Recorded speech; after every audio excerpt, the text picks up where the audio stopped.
Hi, everybody. Welcome to today's episode of I Am Christina DiArcangelo.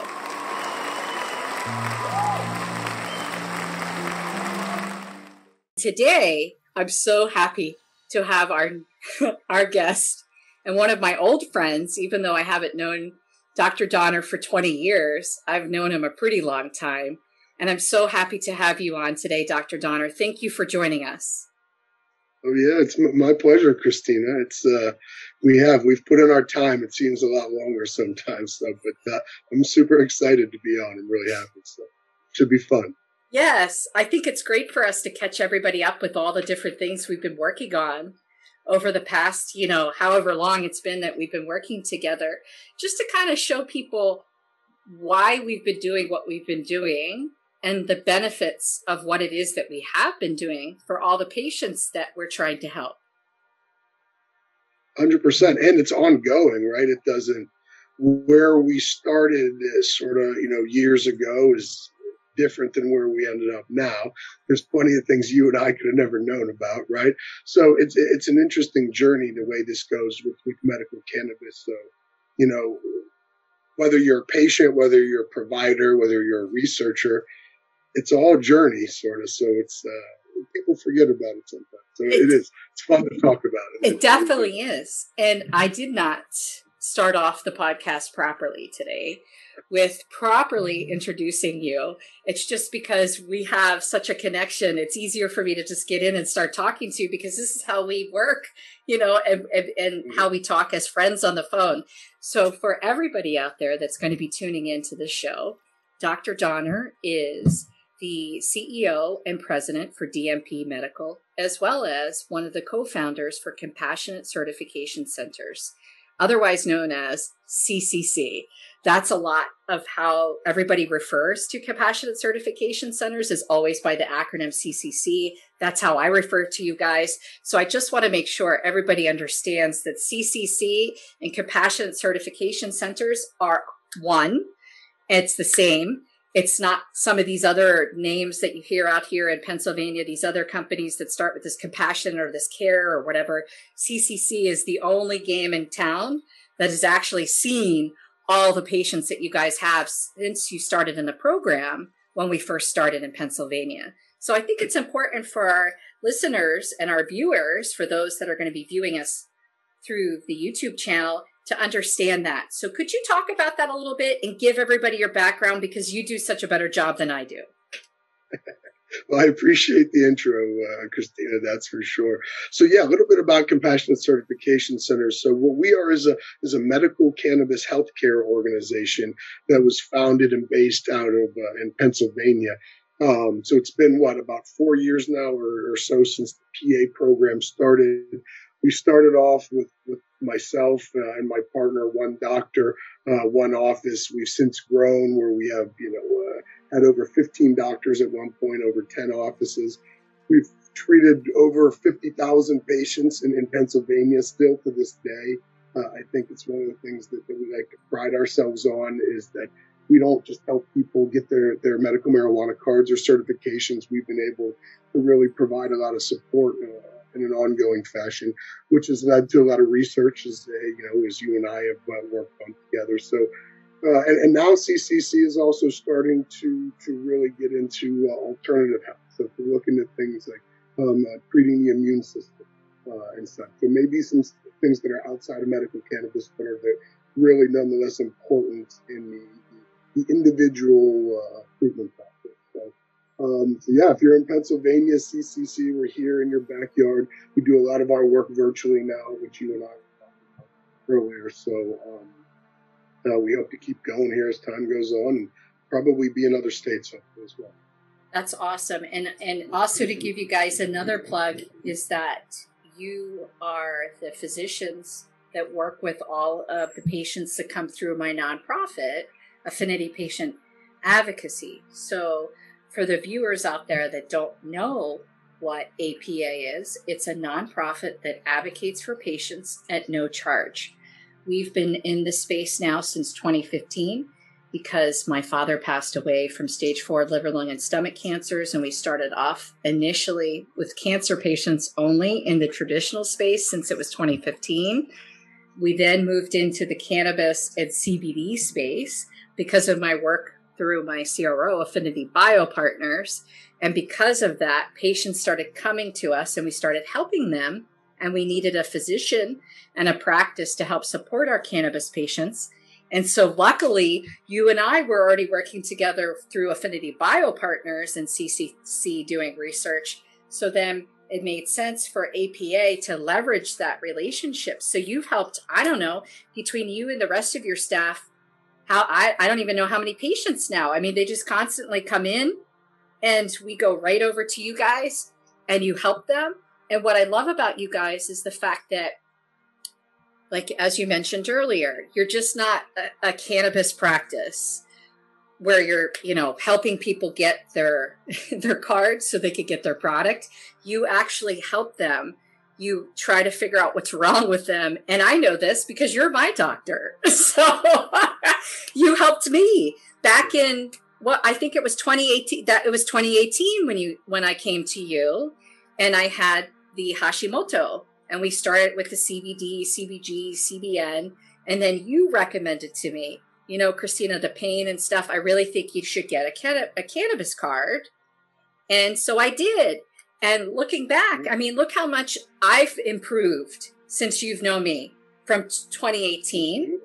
And it's because I listened to you as a patient, but you had valuable insight. Even there are times when I've had chronic issues and I've had to call you and we've had to change some things, you're always there for me. And you're always there for all of your patients. And so is all of CCC, all the physicians that work there. And I think it's important that we talk a little bit about that because patients, especially right now, need to feel supported. And it's important. Do you want to talk about that a little bit? Yeah, I think not only patients, I think we all probably need a little extra TLC and support nowadays with, with how things are and where they've been. There seems to be some light at the end of the tunnel now, which is good, but everybody's a little more stressed out. Everybody's a little more anxious. Everybody's a little more on edge. So I think anytime you can help make people more comfortable, right, that's going to be most important. And I wanted to mention too, Christina, you brought up this point. So it's in medical cannabis, really important that everybody knows it's not just the doctors, right? So CCC, it's an amazing organization in what we've built, but we can't do it by ourselves, right? Nor would we ever want to. So we need advocacy organizations like you have. We need to have working relationships with the dispensaries and the pharmacists, right? So it's this connection in medical cannabis. And if any one part of that chain breaks down, things fall apart. And you and I have seen it how many number of times, right? That it's not, whether it's the doctor, whether it's having access to the medications, being able to afford it, having the right guide. There's just so many things that it's a complicated process too. Just to get your and I use Pennsylvania as the example, to get your medical marijuana card in Pennsylvania is not an easy thing, right? So you need a lot of guidance. And then even after, once you get the card, you're only starting in that part of your journey. So yeah, right. You need it's all as one. I do a lot of wound care too, and I work in the emergency department. The same concept. You sort of work together as a team to accomplish this one goal. I think that's probably a part of medical cannabis that people don't think about it. They don't consider. Absolutely, I would agree. And just like we talked about 2 weeks ago on Clubhouse, where you were gracious to join myself and Mike Meyer, who was he's also part of the Affinity Patient Advocacy Board. And we had you on to talk about mental health since last month. For all of you listening, May is Mental Health Awareness Month. And Affinity Patient Advocacy pumped out for 31 straight days things that would be helpful for a patient to read or to understand or to feel supported. And so with Clubhouse, we wanted to be able to come on there and help everybody, patients that came on, sat on the stage, to understand certain things that could help them in their mental health journey. One of the things we specifically talked about was this topic, cannabis and CBD. So it's one thing to take your CBD and cannabis as you learn how to do that through guidance. The other part of it is looking at yourself from the head down to the toes to figure out what else you're supposed to be doing. So we discussed that implicitly. And I think CCC adding the different other physicians to the practice embodies that concept where it's just not cannabis and CBD. What are you eating? Are you exercising? Are you minimizing stress? All those things in one, right? Kind of help. And that's what I did, right? You know, I was 100 and some pounds heavier when I met you in 2018. I was bloated. I felt uncomfortable mental health wise. I had a lot of anxiety because I was always feeling like, honestly, crap. And we made multiple changes, right? Like how I ate, what I did with my eating. We changed from keto to anti-inflammatory because I was trying to pay attention to how I felt with what I was eating. So you guys are able to provide a lot more than just a cannabis card and a recommendation. Yeah, hopefully, Christina. That's really the plan. Sort of about the individual more than anything else. I think that's where medicine's going. But yeah, you stole my thunder. You're the prime example, right? That really, what cannabis helped you is a perfect example. So it helped you feel better in the sense that symptom resolution, right? Which is always one thing. But it also helped lead you down that path to feeling better beyond cannabis, right? Mm-hmm. So it's such a key point that you make. We talk about cannabis, medical marijuana so much that our focus, sometimes it's like laser guided on that. But what's the saying? You can't miss the forest for the trees, or I probably screwed that up. But it's that concept, right? You've seen it in a lot of people where cannabis sort of helps balance things, which then leads you to a better lifestyle, right? So it's almost like, it's funny. People used to say before, oh, the gateway drug in the something bag. How about if medical cannabis is more the gateway drug in the life change in a good way, right? Mm-hmm. So interesting concept. And you and I, we've seen this firsthand more times than we can count. That's absolutely right. I mean, even we were talking about this on Clubhouse a couple of weeks ago, and not to bring up COVID because I don't want to take this down the COVID path. I just want to bring up the fact that, we've been helping long hauler patients. I know you guys are helping long hauler patients.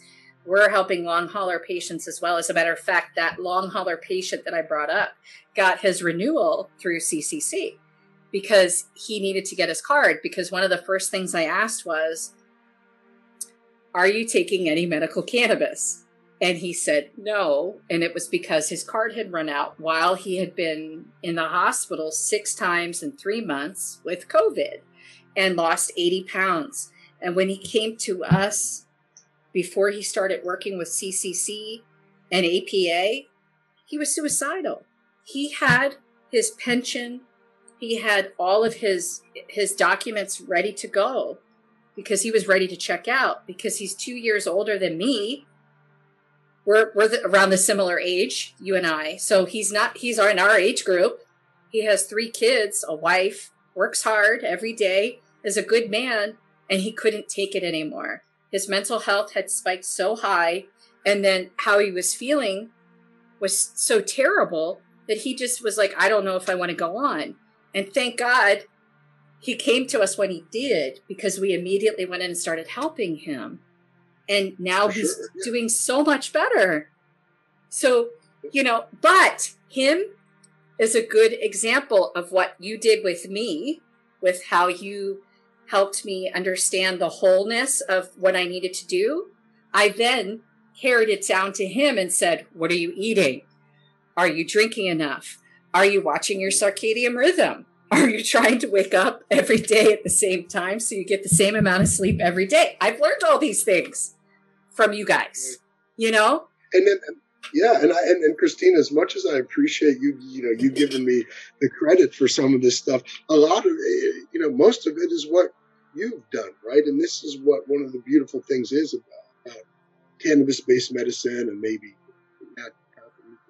whatever, non-traditional, if you want to put it that way. Right. Is that you're putting tools in people's toolbox so then they can better treat themselves, right? So ultimately, it's not me, Dr. Donner, telling you, Christina, here's what to do. It's sort of educating, supporting, guiding, so that you can better treat yourself, right? So and supporting. It's a different paradigm. Right? It's a trifecta. That's what you do, and you're not giving yourself enough credit because that's what you do. You educate, you guide, but you support at the same time. And hey, listen, there have been times I've gone off track, and just because we're colleagues and friends, that doesn't mean to the audience out there that you don't lay the hammer down on me when I'm not right. Meaning, if I'm not doing something, and you're like, Christina, what are you? And I'm like, oh, that's right. Let me get myself back in, and that's really important for people to understand, is that we're going to fall down, right? There's going to be times that we fall down. I'm sure you've fallen down at times, but you get back up and you don't stay down. You continue to go. Yeah, and you search for answers and whatever your truth may be, right? In cannabis particularly, the doctors don't have the answers, the researchers, the nurses, it's one of these things. It's not an exact science yet. It's really more of an art than anything else. So you need to always keep that in mind. I mean, one of the things we see medical marijuana patients all the time, they used to come back and see us. Oh, I tried this before. Well, what happened? Well, I just quit. I threw it in the garbage. I did whatever. It's not. There's no easy button. It's not a magic bullet, right? All this stuff takes work and time and effort to go through. And medical marijuana is no different. That's why you need a guide, and we constantly need more information. That's probably you and I'm sure we'll talk about at some point. But research, it's constantly why we're pursuing that, because we don't have all the answers we need yet. We probably won't in our lifetime. Well, what about the paper, that we wrote back in, we did the study in 2019 through the Cannabot. That's how we procured the data directly from your patients at CCC. We developed this amazing questionnaire about the program in Pennsylvania so that we could figure out how the patients felt. How do they feel about doctors, the dispensary, the product, the grows, everything? We asked everything. I think it was 45 questions or something crazy. But here we're flying to Barcelona for the World CBD Awards to meet with some of the top leading worldwide CBD companies and executives and researchers and all these people. And we launch our study right before we go on a Sunday while we're flying across the world to go to this event. But we did it because we knew we needed to know what was going on with these patients so that you could better help them as a physician in your practice, but also from the research side, and I'm a patient too, but the research side for us to figure out how to design our protocols for the best ability. That's a double negative there, but our ability to be able to execute our trials to get the proper data based on the patients and meeting them where they are. For sure. And what we did too was, again, a little non-traditional, because oftentimes when we're collecting data from patients, it's more about results. It's not how you feel, how you responded, what you think, right? So, but this stuff is really, really important. So I think what we did in sort of that retrospective data collection and analysis standpoint was look at it from a patient's perspective, right? Which was, and still is, that was a one-of-a-kind, first-of-a-kind thing done in Pennsylvania. And it's data that's there and can be referenced and be built on, right? So it just goes to show sort of the wide net of research that you can do. It's not all getting in a lab and looking at things under a microscope. Right? No. So this directly affects how, this was going out to patients in the state program and saying, how do you feel about this? What do you like about this? Who treats you well at the dispensaries? Who doesn't? What products do you need? What don't you? So these are all things that were otherwise that data would no one, it would just be out there and never assimilated, and it couldn't be put to use. And as we saw, there were some amazing results, right? I mean, it was overwhelming results in certain. Absolutely. I mean, they used our paper. First off, when we released our paper to the public so that everybody could see the results, when the press release went out, we trended. I don't think you know this, or maybe you do, but Mike told me this, Mike Beyer, that we trended in Benzinga when we released, in pot stocks, when we released that paper, because we finally showed, I don't mean finally to us, but the industry finally showed some grit behind what they were doing. There's so much going on where people are talking about, oh, I'm doing this and I'm creating this and I want to do this and I want to study this and I have the best whatever product. And we don't even know how they came up with the best product, because they're not asking the patients directly, the way we did. It was blinded. We had no idea who answered. The way we built the system was that if you went back in to answer it again, you got knocked out. So we had controls in place to make sure we had the best data possible to come in. And look at that. But, you could still pick that up. And then Vietnam used it for legalization. I think even Louisiana, Georgia, ex-US, they used this paper because it had so much tangible data. Tincture versus vaping versus flower versus RSO versus, shatter and all these different things. It's things that patients don't even have that understanding. When they think of cannabis, they think of the bud, the flower. They don't think about the RSO and all the other compounds, or even transdermal patches like we're doing at Spectral. Yeah, listen, I absolutely, for sure. The other thing is, I don't think there's been many studies recently where, they're coming out and asking you whenever you've gone into CVS, sort of, how's your experience been? Have they has your pharmacist treated you nicely there? Have they explained it? So it was really reaching out to the patients too and making them feel important. The other thing that we don't talk about very much with this, but this wasn't something we didn't go out and raise millions of dollars. We didn't make a lot of money. This was done, really to help the program and to help patients. We shared all of our data with everybody. We still do, right? So it's important for people to see that not all research has to come out of J&J or Bayer, right? I mean, and like you said, Christina, have a little bit of grit. If you put your mind to it and put your resources, you can do this. So sometimes you and I talk about it. It's like, stop talking about it. Just do it. Right. Just go and do it and help out everybody. So, right.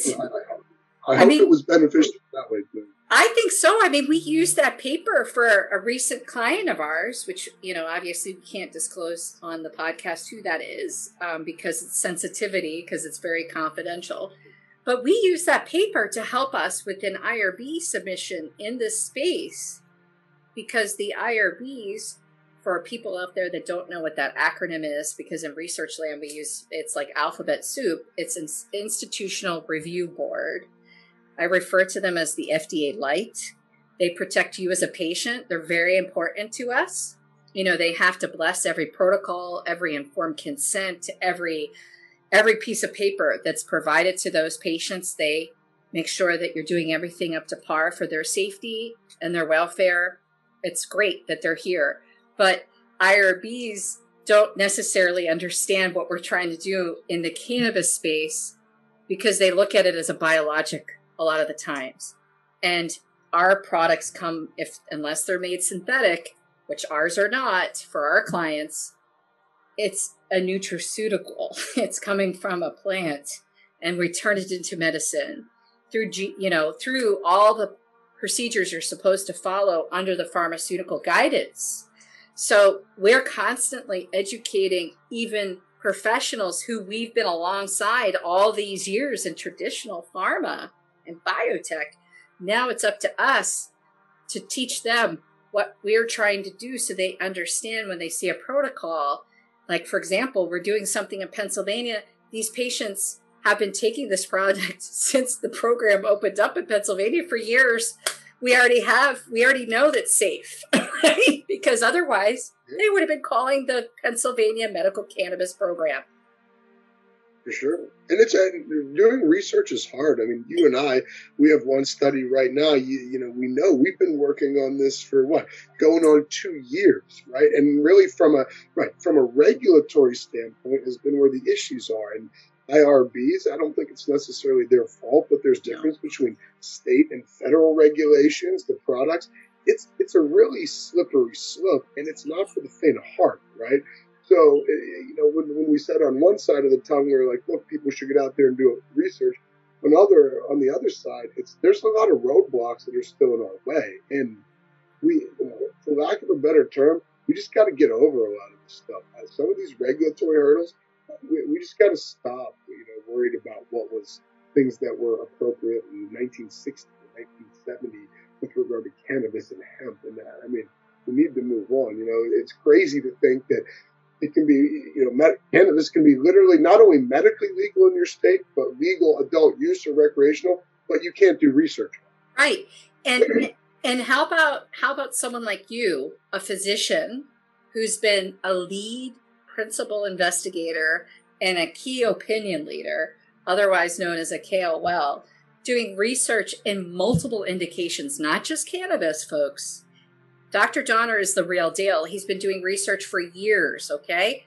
And I have somebody like that I'm doing research with, and I'm submitting to the IRB an investigator-initiated study that if I was under traditional pharma, they wouldn't blush. Nope. I'd be signing you up. If I wanted to do a hair loss study, no offense, Dr. Donner, but if I wanted to do, as you know, please do one. I work in that space, right? That's nutraceutical. How many investigator-initiated studies, since you've known me, have I done in hair, AGA, etc., right? Tons. The nutraceutical product I worked on not too long ago through Eclipse, I can say that out loud. We did that study. They were publishing their paper. They saw the results they needed to see. I did it under an investigated study. The IRB, the same IRB that we're using for this other one, didn't blush. And this was, PRP. So platelet-rich plasma, taking it out and injecting, that's okay. All we're trying to do is give capsules to a patient who's already in the Pennsylvania program that could take it and go to the dispensary and buy it, not realizing it's our formulation, i.e. the clients, but we can't get it past the hurdle. This is the problem. It's the classic cart pulling the horse. Yeah, it really is. So now with that said, you and I have seen things have definitely gotten better compared to where we started, Absolutely. 5 years ago, wherever it was. But things aren't moving super quickly, right? And that's the thing. It's almost the cannabis legislation is moving much faster than cannabis research is being legislated, right? Without question. So it's sort of but there's a lot of people now that are really dedicated to it. The other thing, like you said, we're starting to study cannabis for a whole bunch of different things, right? Not just the traditional seizures, chronic pain, whatever it may be. I'm looking at it in wound care. You've been looking. I mean, there's sort of all these different avenues of medicine that we're looking at cannabis at now, and I think will change because they're not. Look, something like pain, it's a little bit subjective, right? You're taking somebody's opinion, and what's 10 out of 10 pain for you might be different from me, versus something that's more objective, like healing of a wound. Pretty easy to measure, right? As we see more things like that cannabis starts to trickle into as well, I think that you're going to see the doors open real quickly, because at that point, things are indisputable. Right. Stuff that you and I think is indisputable right now, for really some of the most hardline folks, if you can show them something with their eyes that they can see, that'll open things up. So I personally, that's one of the ways that's what I'm interested in medical marijuana now, how it starts to get into all these areas that we never even anticipated. We're starting to see yeah, well, a lot of these drugs that we used act on the endocannabinoid system already. They already did. So what have we been using for years and years and years that we didn't even know about before? Mm-hmm. So, yes, the times are changing. And I think we're getting to, my opinion, this is my hypothesis, but by the end of this year, we better well be closer to at least allowing us to be able to do research from a federal level without having to obtain a DEA license to move cannabis around. I mean, I don't think a lot of the patients understand that we're, really handcuffed. I can't design a study to go across 50 states right now. I have to stay with, if it has THC, I have to stay in a state where we're at, like Pennsylvania. We can't move that product, but a clinical trial in biotech land that's not cannabis, I can move it all around. I can move a Schedule 1, no problem. I'm working on a study right now, 4 phase 3 studies in traditional pharma, no problem. It's like, what? So I think, or at least I hope, by the end of the year, we could do our research in the way that we need to do it safely with all the stopgaps built. Because even when the IRB came back to us and asked us for certain things that are more traditional pharma, we had them. If you remember, I immediately sent them back in 3 days because I have all this stuff, because I've worked in the traditional space for so long. So it's like, look, guys, we're doing everything by the book. We're just trying to test this product out legitimately through the IRB to see if this works for our client, because this will be the first time that what we're doing is going to be on the books from a clinical research standpoint. Yeah, absolutely. And look, Christina, let's call a spade too. You and I have worked in healthcare and the pharma industry for a while. It is, at this point right now, it could be considered counterproductive from if you're looking at it from the eyes of big pharma to do studies on plant-based cannabis, right? So depending on how you look at that. So, and again, I know it's not the idea, it's not all warm and fuzzy to think about that, but that's the truth. I mean, that's the world that we live in, right? So there's just, again, it's another barrier, I mean, you mentioned, in Pennsylvania, we can do research. Well, yeah, we can, but then there's not only do we have to deal with the FDA, we have our state regulations too. And what does the state trump the federal? I mean, it's a regulatory nightmare. I mean, well, you deal with it way more than I do, yeah. So you know even better than me. But it's not. It's enough to make your head spin. Exactly, and I think for our viewers or listeners today, for them to understand, they have people like us in their corner that want to help them, right? And we know that research is important. We hear you. We heard it well and loud and clear back when we did our antidotal questionnaire research through the Cannabot. We heard from the patients. We hear you. We know you want this, but it's hard. I don't know how else to explain it. It's just hard. It's hard to do it. We don't give up, but it takes longer for us to get things done than it would take us at normal on the traditional side. It's a tough cycle to break too, I mean, it really is, because there's a lot of parts, and look, just like anything else, research is driven often by money. You know what I mean? And again, when you don't even sometimes have folks that are willing to sort of pay for studies or just because of regulatory circumstances, right? Where again, just like you, maybe some other sort of traditional study, no problem.